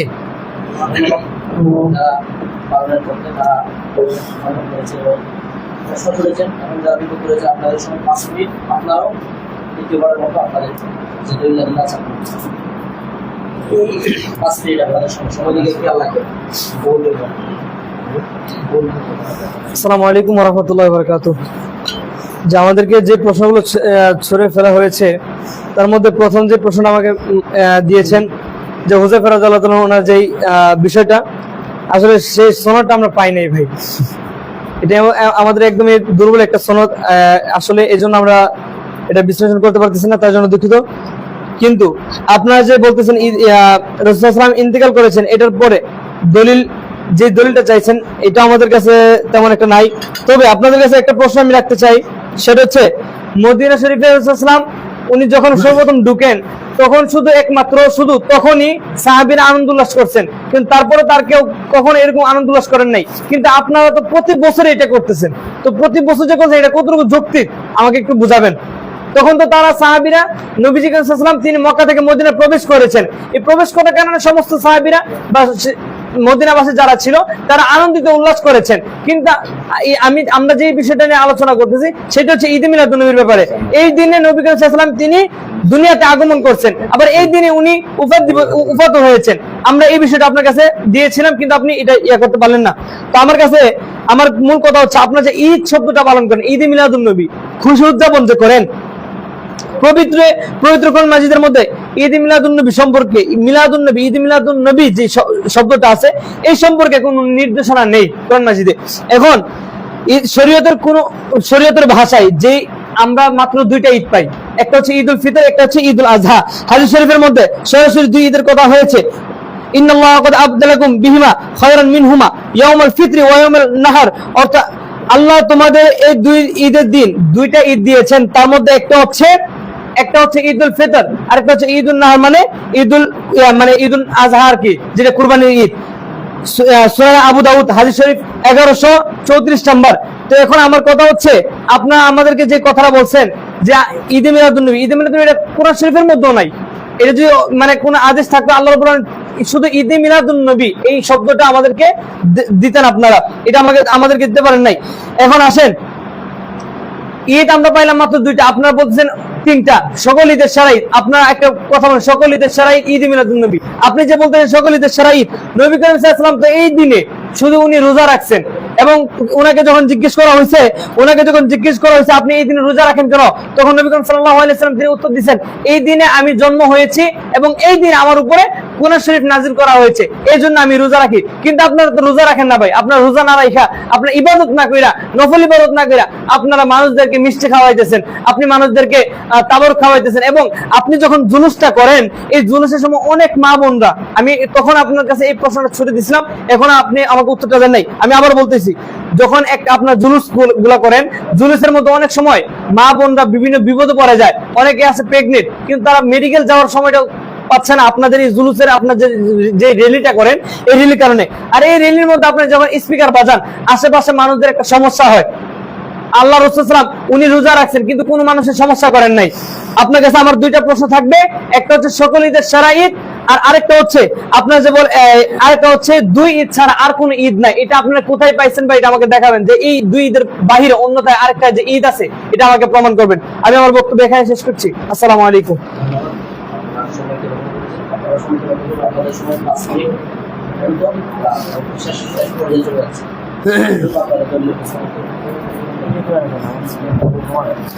আসসালামু আলাইকুম ওয়া সাল্লাল্লাহু আলাইহি ওয়া সাহবিহি হাবিবাল্লাহ। সম্মানিত হাজিরান নাজির এবং মহামান্য বিচারক বৃন্দ, আপনারা দেখতে পাচ্ছেন তিনি তৃতীয় নম্বরে একটা আপত্তি উঠেছেন, সেটা হচ্ছে নাকি মিলাদুন নবী কোরআনের কোথাও নেই। সম্মানিত হাজিরান যারা রয়েছেন এবং লাইভের মধ্যে যারা যুক্ত রয়েছেন এবং মহামান্য বিচারক যারা রয়েছেন, তারা সকলে দেখতে পাচ্ছেন প্রথম ধাপের মধ্যে আমি পবিত্র কোরআন থেকে দলিল দিয়েছি যে মিলাদুন নবী সাল্লাল্লাহু আলাইহি সাল্লাম কোরআনের মধ্যে রয়েছে, তারপরে তিনি অস্বীকার করতেছেন। সম্মানিত হাজির এবং বিচারক মণ্ডলী, এইভাবে মুনাজারা হয় না, মুনাজারা করতে হবে, মুনাজারা করতে হবে। আপনারা তো মুনাজারা করতে জানেন না, মুনাজারা করতে চলে আসছেন, মুনাজারা করতে হবে। এখানে আপনি সিল মারবেন, আপনি আমার দলিলকে আপনি মেনে নেবেন, আমি যদি আপনাকে বোঝাতে পারি তাহলে আপনি তওবা করে আমার দলের মধ্যে আসবেন। আর যদি আপনি আমাকে বোঝাতে পারেন তাহলে আমি 24 ঘন্টা আপনার বুঝ মেনে নিয়ে আপনার দলে যেতে আমি রাজি আছি। আমি আপনাকে কোরআন থেকে দেখাইছি, আপনি সেটাকে মানেন নাই, হয়তো ভুলে গেছেন, হয়তো আপনার স্মৃতি শক্তিতে সমস্যা হতে পারে, ওষুধ খাবেন আপনি, আপনার সেটা খেয়াল নাই। কিন্তু আমি প্রথমে আপনাকে কোরআন থেকে দেখিয়েছি যে কোরআনে কোথায় রয়েছে মিলাদুন নবী, আপনি সেটাকে অস্বীকার করেছেন। তারপর হচ্ছে আপনি হযরত কাতাদা রাদিয়াল্লাহু তাআলা আনহু থেকে একটি হাদিস বর্ণনা করেছেন যে হযরত কাতাদা রাদিয়াল্লাহু তাআলা বলেছেন রাসূল সাল্লাল্লাহু আলাইহি ওয়াসাল্লামের নিকট সোমবার রোজা সম্পর্কে জিজ্ঞাসা করা হলো। তখন রাসূল সাল্লাল্লাহু আলাইহি ওয়াসাল্লাম বললেন যে এই দিন আমি জন্মগ্রহণ করেছি এবং এই দিনে আমার উপরে কোরআন নাযিল করা হয়েছে। আরে ভাই, আমিও তো এটা চাচ্ছি, আপনি যে স্বীকার করছেন এটা এতটুকু এনাফ। আপনি যে স্বীকার করছেন যে রাসূল সাল্লাল্লাহু আলাইহি ওয়াসাল্লাম সোমবারে রোজা রেখেছে তার জন্মদিনের জন্য, এটাকে তো মিলাদুন নবী বলে, এটাকেই মিলাদুন নবী বলে। হয়তো আপনার ইলমুল লুগাতের উপর হয়তো ইলম কম থাকতে পারে, কম ইলম নিয়ে মুনাজারার ময়দানে কখনো বসবেন না, ইলম হাসিল করে তবে মুনাজারার ময়দানের মধ্যে আসবেন। এই জন্মটাকেই তো মিলাদুন নবী বলে আরবিতে, আপনি তো এটাই ভুলে গেছেন। ইলমুল লুগাতে ভালোভাবে শিক্ষা অর্জন করবেন। আপনি যেহেতু মেনে নিয়েছেন, আমরাও চাই আপনার মেনে নেন এইভাবে।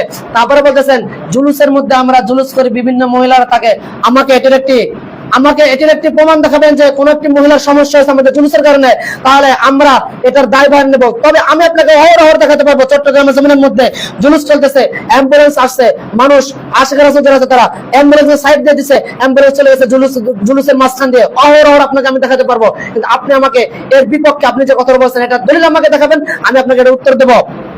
তারপর আসুন, আপনার নিকট আমি যেহেতু আপনি স্বীকার করে নিয়েছেন যে আপনার কাছে কোনো সহিহ সনদ নাই হুযায়ফা রাদিয়াল্লাহু থেকে, তাহলে আপনি সহিহ সনদ ছাড়া তাহলে আপনি এই মুনাজারার মধ্যে মিসকিন সূচক এলএমনি কিভাবে মুনাজারা করতে আসছেন? আপনি আবার বলতেছেন আপনারা আশিক রাসূল দাবি করতেছেন, আমাদেরকে আশিক রাসূল বলতেছেন না মিয়া, আমাদেরকে আশিক রাসূল বলতেছেন না আপনারা। তো এই আপনার যে সনদ নাই, সনদ ছাড়া আপনি হাদিসটা কেন আমাদের দিকে ছাড়লেন? সনদ ছাড়া হাদিস কেন আমাকে দিলেন? আপনি এর উত্তর আপনি দেবেন। তারপর আপনি আমার নিকট কিছু প্রশ্ন রেখেছেন। 1 নম্বর প্রশ্ন হচ্ছে, আপনি আমার নিকট প্রশ্ন রেখেছেন যে সকল ঈদের সেরা ঈদ ঈদে মিলাদুন নবী কেমনে হয় এবং ইসলামের 2 ঈদের বেশি ঈদ নেই এবং থাকলে নামাজ কয় রাকাত, এরকম ভাবে 2টি প্রশ্ন আপনি আমাকে করেছেন। এই প্রশ্নটির পূর্বে আমি 30 সেকেন্ড আপনাকে একটা উত্তর দিতে চাই। আপনি আমার খেয়াল ছিল না, আপনি প্রথমে একটি কথা বলেছেন যে আমাদের জন্মদিন মিলাদুন নবী যেটা রয়েছে এটি খ্রিস্টানদের সঙ্গে কি রয়েছে, সাদৃশ্য রয়েছে। আমি বলবো আপনাদের যিনি আকাবির তিনি বলেছেন মিলাদুন নবী সাল্লাল্লাহু আলাইহি ওয়াসাল্লামকে হিন্দুদের বা বিধর্মীদের পূজার সঙ্গে তুলনা করা হচ্ছে কুফরি। কহর আসমানি কিতাবটি কোথায়? আমার কাছে হার্ড বাইন্ডিং আছে, এই যে এটার মধ্যে কহর আসমানের 85 পৃষ্ঠার মধ্যে তিনি বলেছেন, কি বলেছেন? এটা ছোট ছোট লেখা, হয়তো আপনি পড়তে পারবেন না, আমি পড়ে শুনছি। দেখেন তিনি এটার মধ্যে কি বলেছেন যে কতই কাফের যে हम और हमारे हजरत असातिज़ा ऐसे शख्स को जो जिक्र विलादत शरीफ बमाना मिलादुन नबी शरीफ को कहता है कि जन्म से ताजबीह दे। আমরা এবং আমাদের সম্মানিত আসাতিজা যারা রয়েছেন তারা বলেন যে এমন ব্যক্তিকে তারা কি করেন, এই যারা যে ব্যক্তিগুলো মিলাদুন নবী সাল্লাল্লাহু আলাইহি সাল্লামকে এই হিন্দুদের পূজার সঙ্গে কেউ তাসবিহ দেন, যারা বিধর্মীদের সঙ্গে তাসবিহ দেন, তারা হচ্ছে কি কতআন কাফের, তারা কুফরি করেছে। কারণ আপনি একটু আগে আমাকে বলেছেন যে মিলাদুন নবী খ্রিস্টানদের সঙ্গে সাদৃশ্য, আমি তো দ্বিধাদ্বন্দ্বের মধ্যে পড়ে গেছি, আমি আপনাকে মুসলিম বলবো নাকি অন্য কোনো ধর্মের অনুসারী বলবো? কারণ এটা তো ফতোয়া আমার না, আপনার ফতোয়া, ডক্টর খালিদ মাহমুদ সাহেবের ফতোয়া, দেওবন্দের থেকে এটা বেরিয়েছে, দেওবন্দের সিলমোহরকৃত কিতাব কহর আসমানি, নোট করে নিন। এই কিতাবের ফতোয়া অনুযায়ী আপনি তো কি বলে, যেহেতু খ্রিস্টানদের সঙ্গে আমার মিলাদুন নবীকে সাদৃশ্যতা করেছেন, তাহলে আপনি কি হয়েছেন? কাফের হয়েছেন। আমি ফতোয়া দিচ্ছি না, আপনাকে তাদের ফতোয়া দিচ্ছি। সম্মানিত বিচারক মণ্ডলী যারা আছে তাদেরকে আমি দেখার অনুরোধ করবো, একটু দেখে নেবেন কিন্তু ফতোয়াটি। তারপরে আসুন, এখন আপনার প্রশ্নগুলোর উত্তর আমি দিচ্ছি। আপনি আমাকে প্রশ্ন করেছেন যে ঈদে 2 ঈদের বেশি কোনো ঈদ নাই, যদি ঈদ থাকে সেটা নামাজ কয় রাকাত, ঈদুল ফিতর এবং ঈদুল আজহা তো নামাজ আছে। আমার প্রশ্ন আছে ভাই, ঈদুল ফিতর এবং ঈদুল আজহা হচ্ছে এটা হচ্ছে শরীয়তের ঈদ, শরীয়তের ঈদের মধ্যে তো নামাজ থাকে।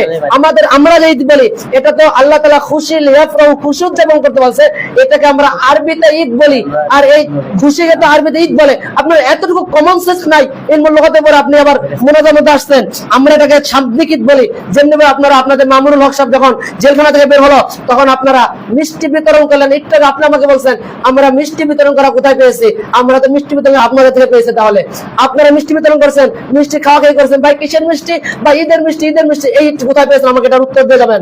আপনাদের কাছে জিজ্ঞেস করতে তখন আপনি বলেন যে এটা হচ্ছে শাব্দিক ঈদ, এটা শরীয়তের ঈদ, এটা শাব্দিক ঈদ। নিজের জন্য তখন 16 আনা আর অন্য জন্য 5 আনা নিয়ে আসেন আপনারা। আমাদের এটাও শাব্দিক ঈদ, শরীয়তের ঈদ না এটা। এখন আসুন, আপনি বলছেন যে শরীয়তের মধ্যে দুইটা ঈদ ছাড়া কোনো দ্বিতীয় কোনো ঈদ নাই। আমি বলবো আপনাকে আরাফাত দিন এবং জুমার দিন তো ঈদের দিন বলেছেন। জামে তিরমিজির হাদিস হযরত ইবনে আব্বাস রাদিয়াল্লাহু আনহু থেকে বর্ণিত, হযরত ইবনে আব্বাস রাদিয়াল্লাহু আনহু একদিন একটা আয়াত বললেন, আল-ইয়াউমা আকমালতু লাকুম, জি আল-ইয়াউমা আকমালতু লাকুম দীনাকুম, এই আয়াতটি পড়লেন। তখন তিনার নিকট একজন ইহুদি বসেছিল। সেই ইহুদি তাকে বলল, যদি এই আয়াতটি আমাদের উপর নাজিল হতো তাহলে আমরা এই দিনকে ঈদ হিসেবে মানতাম। তখন ইবনে আব্বাস রাদিয়াল্লাহু আনহু বললেন যে তোমরা তো একটা ঈদ মানতা, আর এই আয়াত যেদিন নাজিল হয়েছে সেটি হচ্ছে আমাদের জন্য দুইটি ঈদ, একটা হচ্ছে আরাফার দিন, আরেকটা হচ্ছে ওয়াউমুল জুমআ, জুমার দিন, দুইটা ঈদ। সম্মানিত হাজির নাজির বিচারক মণ্ডলী, একজন ইহুদি বলতে পারে আয়াত নাজিল হওয়ার কারণে যে এই দিনকে আমরা ঈদ বানাতাম, কিন্তু কথা হচ্ছে এই আয়াতটা আমরা যার জন্য পেলাম, যে রহমাতুল আলামিনের জন্য পেলাম, যে রহমাতুল আলামিন যখন আমাদের নিকট আসছে সেই দিনকে আমরা কেন ঈদ মানাবো না? আমাকে এটা উত্তর দেবেন। তারপর আসুন, হাদিস শুনে তাকে উসমানী ভাই যেটা আছেন এটা বলবো আপনাকে একটু পরে। এখন আসুন, হযরত উকবা রাদিয়াল্লাহু আনহু থেকে, হযরত উকবা ইবনে আমর রাদিয়াল্লাহু আনহু থেকে বর্ণিত একটা হাদিস। ইনি এই হাদিসের মধ্যে বলতেছেন যে রাসূল সাল্লাল্লাহু আলাইহি ওয়াসাল্লাম বলেছেন, আরাফার দিন, কুরবানির দিন এবং আইয়ামে তাশরিকের দিন সমূহ হচ্ছে মুসলিমদের জন্য ঈদের দিন। এই দিনে তোমরা খাও এবং পান করো। কে বলছে? রাসূল সাল্লাল্লাহু আলাইহি ওয়াসাল্লাম। প্রমাণ কোথায়? দলিল হচ্ছে সুনান নাসাঈ শরীফ হাদিস নম্বর 3004 নম্বর হাদিস। এই হাদিসের মধ্যে রাসূল সাল্লাল্লাহু আলাইহি ওয়াসাল্লাম জুমার দিন ঈদের দিন বলেছেন, আরাফার দিন ঈদের দিন বলেছেন, স্বয়ং আইয়ামে তাশরিকের দিন ঈদের দিন বলেছেন। আর আপনি বলতেছেন দুই ছাড়া কোনো ঈদ খুঁজে পান না। কিতাব না পড়লে পাবেন কোথায় ঈদ খুঁজে? আপনারা সুনান নাসাঈ শরীফ পড়েন, আপনারা দেখি দাওয়া হাদিসের মধ্যে সিয়াসতটা শেষ করে ফেলছেন। তো সিয়াসতটা শেষ করে ফেলছেন, সেটার মধ্যে কি হাদিসগুলো পান নাই আপনারা? তারপরে আসুন, আপনারা বলেন যে কি, যে জুমার দিনে আমরা, জুমার যে ঈদের দিন আছে সকলেতে শরীয়ত। তারপর আসুন আমরা বলি সকলেতে শরীয়ত কিভাবে হলো? সকলেতে শরীয়ত হচ্ছে হযরতে আবু লুবাবা রাদিয়াল্লাহু আনহু থেকে একটা হাদিস বর্ণিত যে রাসূল সাল্লাল্লাহু আলাইহি ওয়াসাল্লাম বলেছেন, আমি সংক্ষেপে বলতেছি আমার সময় অল্প হওয়ার কারণে, যে আল্লাহ তাআলা বলেছেন যে এই শুক্রবার দিনটা হচ্ছে আল্লাহ তাআলার কাছে আযম, মহান।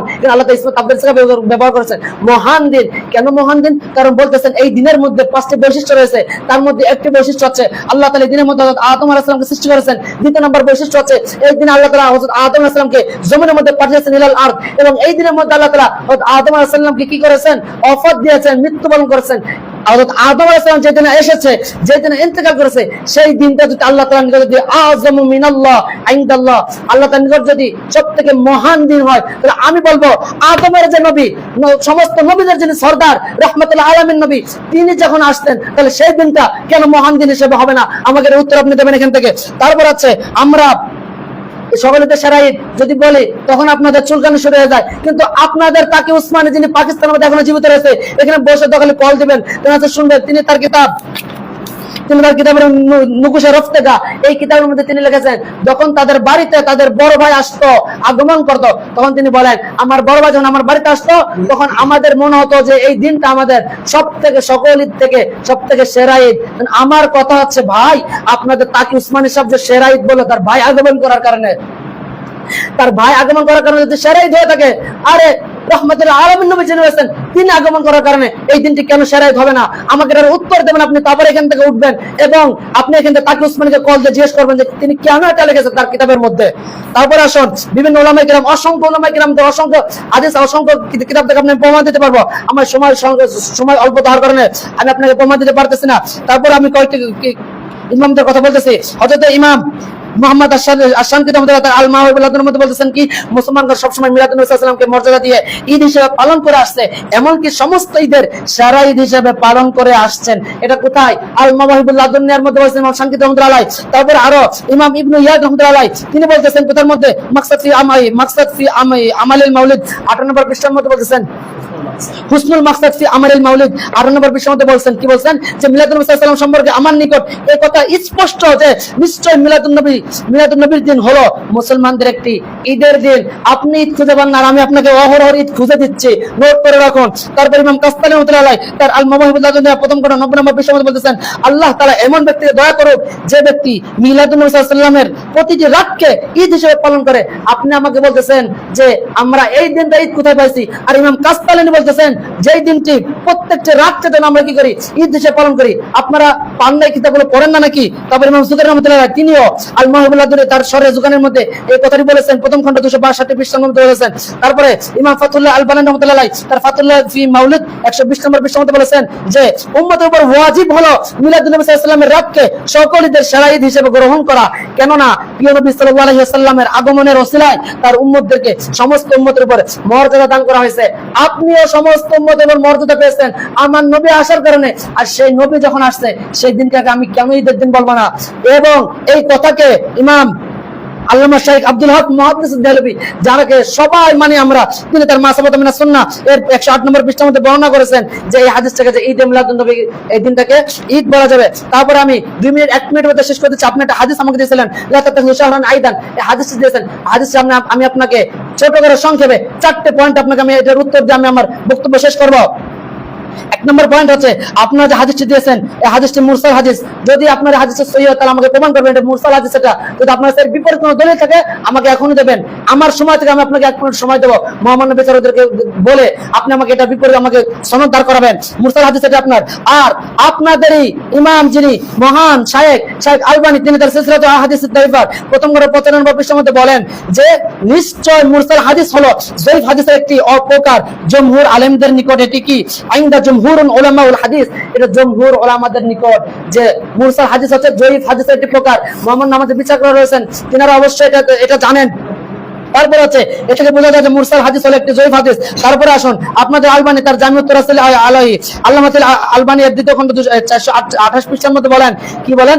যঈফ হাদিস দ্বারা দলিল দেওয়া এবং আমল করা জায়েজ নেই। তাহলে আপনি কেন যঈফ হাদিস দ্বারা আমাকে মিলাদুন নবীর কি বলে দলিল দিচ্ছেন? তারপরে আসুন শুধু তাই নয়, সমস্ত দেওবন্দ আলেমদের সিলমোহরকৃত কিতাব কোহর আসমানি আসামার সে কিতাবটি এখনো এই কোহর আসমানি 85 পৃষ্ঠার মধ্যে বলেন, अगर मिलाद शरीफ में आपकी विलादत की सही रिवायत साथ हो तो हम और हमारे असतिज़ा अफजल और আহসান समझते हैं। কথা হচ্ছে আপনার কোহর আসমানির মধ্যে ডক্টর খালেদ মাহমুদ সাহেব বলেছেন যদি মিলাদুন নবীর সহি রিওয়ায়াত থাকে তাহলে আমরা এবং আমাদের আসতিযা রয়েছে তারা আফজল আর আহসান, তারা উত্তম এবং উত্তম ভেবে এটাকে কি করবেন? উত্তম ভেবে নেবেন। আমার কথা হচ্ছে আপনারা মানার সময় সহিহ হাদিস চান আর আপনারা অমান্য করার সময় কেন যঈফ হাদিসকে আপনারা কি করবেন?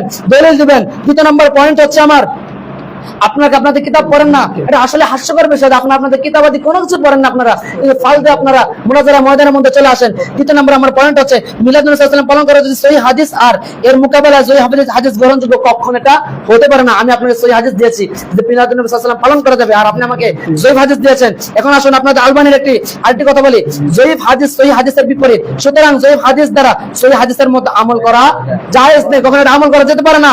জামিউদ দুরাসিল আল্লামাতুল আলবানীর এটা তিনি বলেছেন।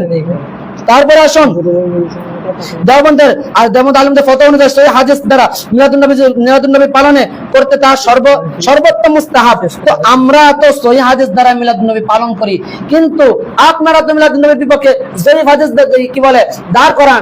আর কথা হচ্ছে যে কোনো জিনিস জায়েজ হওয়ার জন্য পালন করার জন্য কোনো দলিল লাগে না, কিন্তু সেটাকে না জায়েজ বানানোর জন্য দলিল লাগে। আপনি আমাকে দলিল দেখায় তারপর এখান থেকে উঠবেন। তারপরে 3 নম্বর আমার পয়েন্ট হচ্ছে উলুমুল হাদিস সম্পর্কে ধারণা রাখে। আমার সাধারণ ছাত্র জানে যে একটি হাদিসের উরুদ থাকে, হাদিস নাযিল হওয়ার কারণ থাকে, সেটা তো একদম সাধারণ ছাত্র যারা তিনই উসুলটি পড়ে থাকেন। কিন্তু আমার আফসোস আপনারা মুফতি লাগান মাওলানা লাগান আপনাদেরকে উসুল জানা থাকে না যে হাদিসের উরুদ থাকে, এটাকে আপনাদের স্মরণে নেই বা আপনাদের জানা নাই। আসুন তেমনি ভাবে আল্লামা ইমাম আব্দুর রাজ্জাক রাহমাতুল্লাহ এই হাদিসটি হারাম মাসে রোজা রেখে ঈদ পালন করার প্রসঙ্গে বর্ণনা করেছেন, কিন্তু আপনারা এই হাদিসকে আমাদের মিলাদুন নবীতে এনে লাগিয়ে দিচ্ছেন।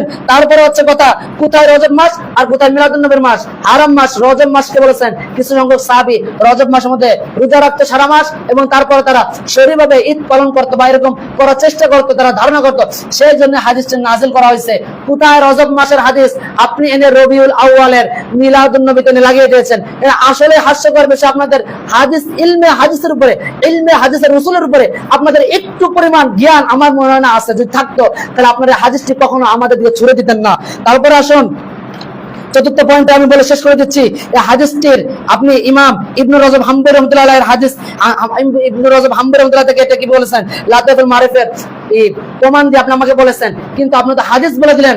এই হাদিসের ব্যাখ্যা ইমাম ইবনে হাজার হাম্বলি রাহমাতুল্লাহ, ইবনে রজব হাম্বলি রাহমাতুল্লাহ তিনি নিজেই এটার ব্যাখ্যা করেছেন।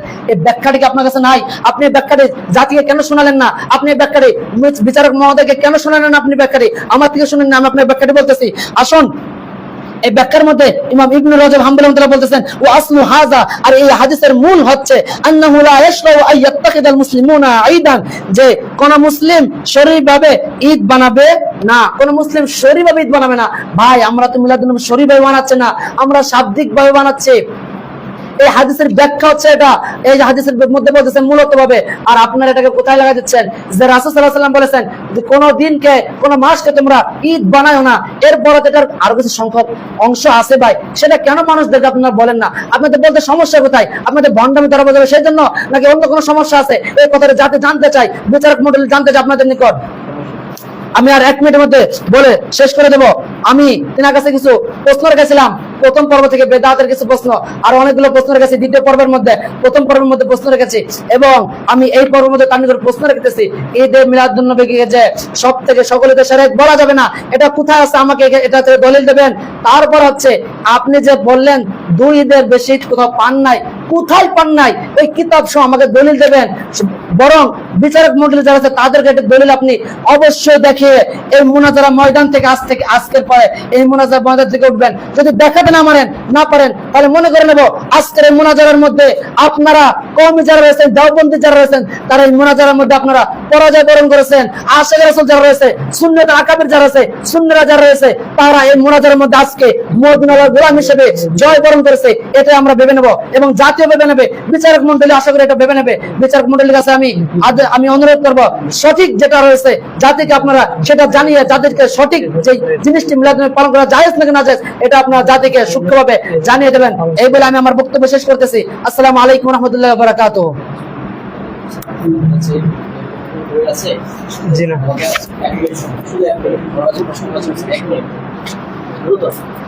আসলে আমাদের এই বিষয়ের উপরে যতটুকু উনি বলছেন আমাদেরকে এবং যা কিছু আমরা শুনলাম, আসলে এর বিপক্ষে আমাদের কোনো দলিল নাই। এই জন্য আমরা দুঃখ প্রকাশ করতেছি, এবং আমরা যে উনি আমাদেরকে যেই বিষয়গুলো বলছেন, আসলে আমাদের কিছু কিছু কিতাবের মধ্যে আমরা পাইনি, এবং কোরআন হাদিসের মধ্যে আমরা ঈদ মিলাদুন নবী যে বিষয়টা, এটা আমরা পাইনি, এই জন্য আমরা এটা পালন করিনি। তো এই জন্য যেহেতু উনি আমাদেরকে বোঝাই দিচ্ছেন, এই জন্য আমরা ওনাদের পক্ষে আজকে থেকে আমরা ঈদ মিলাদুন নবী উদযাপন করবো ইনশাল্লাহ। আমরা ওনাদের বাহাসের মধ্যে আমরা ইনশাল্লাহ মেনে নিলাম। আসসালামু আলাইকুম। ধন্যবাদ। সম্মানিত দর্শক, আপনারা যারা দেখেছেন আপনাদেরকে আন্তরিক শুভেচ্ছা এবং অভিনন্দন, ধন্যবাদ জানাচ্ছি। আমাদের বাহাসের আপনারা শুনেছেন সবাই, আজকের এই বাহাসের আপনারা সবাই শুনেছেন আমাদের আজকের এই ঐতিহাসিক মোনাজারাটি আমাদের জামিয়া মাদিনা সুন্নিয়া মডেল মাদ্রাসা দারুস ইসলামের ছাত্র কিতাব বিভাগের ছাত্রদের উভয়ের পক্ষ থেকে আমরা ঈদ মিলাদুন নবী সাল্লাল্লাহু আলাইহি ওয়াসাল্লাম জায়েজ কিনা, পালন করা জায়েজ কিনা, এটার পক্ষে যারা রয়েছেন বিপক্ষে যারা রয়েছেন আপনাদের উপর আমরা বিচার ছেড়ে দিয়েছি। ঠিক আছে, আপনারা দেখেছেন যারা পক্ষে কথা বলেছেন তাদের অসংখ্য দলিল রয়েছে এবং আমরা এগুলো সবগুলো নোট করেছি। যারা বিপক্ষে রয়েছে যতগুলা তারা আপত্তিতে রয়েছেন সবগুলো আপত্তির জবাবও দিয়েছেন, প্রত্যেকটা পয়েন্টের জবাব দিয়েছেন, কিন্তু যারা বিপরীতে রয়েছেন তারা একটারও আমরা জবাব এখনো পর্যন্ত আমরা নোট করতে পারি না। সবগুলো রেখেছি, একটা পয়েন্টেরও জবাব আমরা নোট করতে পারি না, এবং এদেরকে প্রশ্ন চলেছে সেগুলো দিতে পারে নাই, সনদও চেয়েছে সনদও দেখাতে পারে নাই। তো সেজন্য আমরা মধ্যবর্তী স্থান থেকে জায়গা থেকে আমরা বিচারক হিসেবে এতটুকু আমরা বলতে পারি যে আজকের মিলাদুন নবীর মুনাজারাটি একেবারে দলিল এবং আদিল্লার মাধ্যমে শক্তভাবে বিজয় লাভ করেছেন যারা মিলাদুন নবী সাল্লাল্লাহু আলাইহি ওয়াসাল্লাম পালন করেন তারাই। আমরা সকলে বলি আলহামদুলিল্লাহ। এই বলে আজকের এই মুনাজারা শেষ করলাম। আসসালামু আলাইকুম ওয়া রাহমাতুল্লাহি ওয়া বারাকাতুহু।